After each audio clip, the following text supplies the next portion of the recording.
اب جو زمانہ تھا رسول اللہ صلی اللہ علیہ وسلم کے بعد، اب صحیح بخاری کی ایک روایت ہے،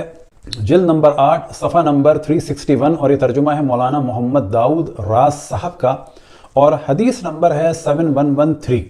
آپ فرماتے ہیں حذیفہ بن یمان نے بیان کیا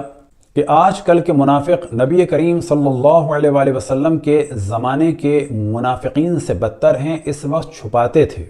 اور آج اس کا کھلا اظہار کرتے ہیں۔ اگلی روایت 7114، تو یہاں پر ارشاد فرماتے ہیں حذیفہ رضی اللہ عنہ نے بیان کیا کہ نبی کریم صلی اللہ علیہ وآلہ وسلم کے زمانے میں نفاق تھا، آج تو ایمان کے بعد کفر اختیار کرنا ہے۔ یعنی یہ اس زمانے کی حالت ہو چکی تھی کہ نفاق بھی کھل کے ہو رہا تھا۔ اور یاد رہیں کہ رسول اللہ صلی اللہ علیہ وآلہ وسلم نے عالم اسلام میں نفاق کو پہچاننے کا جو معیار قرار دیا ہے وہ ہے حب علی ابن ابی طالب علیہ السلام، اور یہ ہم دیکھ سکتے ہیں بہت واضح کہ اس زمانے میں مولا امیر المؤمنین اور باقی اہل بیت علیہ السلام پر ظلم ہوا کہ بلا شک پورے خاندان رسالت کو قتل کر دیا گیا، تو سمجھا جا سکتا ہے کہ نفاق کتنے عروج پر تھا۔ اور اب یہاں پر ڈسکس کریں کہ جتنے بھی اصحاب تھے، اس موضوع کو ڈسکس کرنے کی ضرورت کیوں پیش آئی، یہ کیا اہمیت ہے حضرت حذیفہ کی، تو یاد رکھیں کہ رسول اللہ صلی اللہ علیہ وسلم نے اپنے جانشین مولا امیر المؤمنین علیہ السلام کو مدینے میں بنا کے چھوڑ کے آئے تھے، اور اپنے ساتھ گھاٹی میں لے کے چلے فقط حضرت عمار کو اور حضرت حذیفہ کو۔ تو اب یہ ذہن میں رکھیں عقلی قانون کے حساب سے، اور حضرت حذیفہ کے بھی علم کے مطابق اور جو اصحاب کی روش تھی اس کے مطابق کیا قانون تھا، وہ یہ کہ اب جو 30,000 کی فوج ہے، تو یہ مولا امیر المومنین جناب حذیفہ اور جناب عمار کے علاوہ جتنے افراد ہیں اس فوج میں، یعنی جو تبوک میں گئے، یہ سب کے سب مشکوک ہو جائیں گے۔ اب یہ بھی نہیں کیا جا سکتا کہ ان 12 13 یا 14 یا 15 اور ان لوگوں کی وجہ سے کہ جن پہ رسول اللہ صلی اللہ علیہ وسلم نے لعنت بھیجی اور جو آپ کی حکم عدولی کرتے ہوئے پہلے پہنچ کے پانی کو پی گئے، ان کو چھوڑنے کے لیے سب کو چھوڑ دیا جائے، یہ بھی صحیح نہیں ہے۔ ان سب کے دامن کو تھامنے کے لیے ان منافقوں کے دامن کو تھام لیا جائے، تو یہ بھی صحیح نہیں ہے۔ تو کیا کیا جائے؟ تو اب ممکن ہے کوئی کہے کہ رسول اللہ صلی اللہ علیہ وسلم کو نام بتا دینے چاہیے تھے، تو وہ اگر نام بتاتے 10 کے 20 کے 50 کے 100 کے 1000 کے 10,000 کے اور لسٹیں بنا کے دے بھی دیتے، تو آج یہ ڈسکشن ہوتا کہ کون سی لسٹ صحیح ہے، کس کتاب میں صحیح ہے، اس میں یہ ہیں اس میں وہ ہیں، تو کریں تو کیا کریں۔ لہٰذا آپ نے اپنے اصحاب کو کلیئر کرنے کے لیے کہ ان میں سے کون منافق ہے کون منافق نہیں ہے، اور تمام مسلمانوں کو اس دور میں اور آنے والے دور میں اور آج سے لے کے قیامت تک کے لیے ایک ٹیسٹ دیا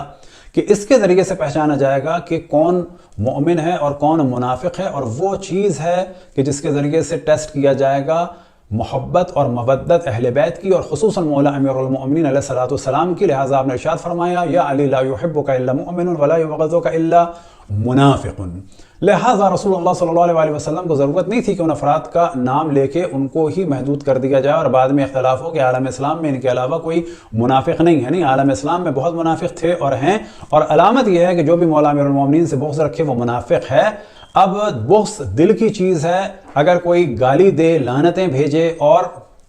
خصوصاً ممبروں سے لعنتیں بھیجوائے اور پھر جنگیں کرے، تو وہ تو بلا شک منافق ہیں۔ ان کے نفاق میں تو شک کرنا رسول اللہ صلی اللہ علیہ وسلم کی حکم عدولی اور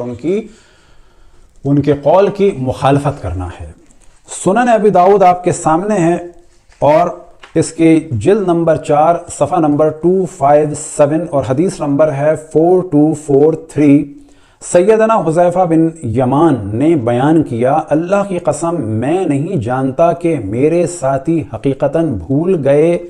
ہیں یا بھولے ہوئے بنے ہوئے ہیں۔ یہاں پر آپ فرماتے ہیں قال حذیفہ ابن الیمان واللہ ما ادری انسی اصحابی ام تناسوا، یعنی میرے ساتھی واقعاً بھول گئے ہیں یا بھولے ہوئے بن رہے ہیں۔ اللہ کی قسم دنیا ختم ہونے تک آنے والے فتنوں کے قائدین جن کے ساتھ 300 یا اس سے زیادہ لوگ ہوں گے، رسول اللہ صلی اللہ علیہ وسلم نے کسی کو نہیں چھوڑا ہے۔ آپ نے ان کے نام، ان کے باپوں کے نام اور ان کے قبیلوں تک کے نام بتا دیے ہیں۔ یاد رکھیں کہ یہ چیز صرف جناب حضرت حذیفہ کو نہیں بتائی اور بعض اصحاب کو بھی بتائی تھی، اور انہی کے بارے میں حضرت حذیفہ بن یمان شکوہ فرما رہے ہیں کہ یہ جو میرے ساتھی ہیں یہ واقعاً بھول گئے ہیں یا بھولے ہوئے بن رہے ہیں۔ بس معلوم ہوا کہ اس زمانے میں کچھ لوگ تھے کہ جو فتنہ گر تھے، منافق تھے،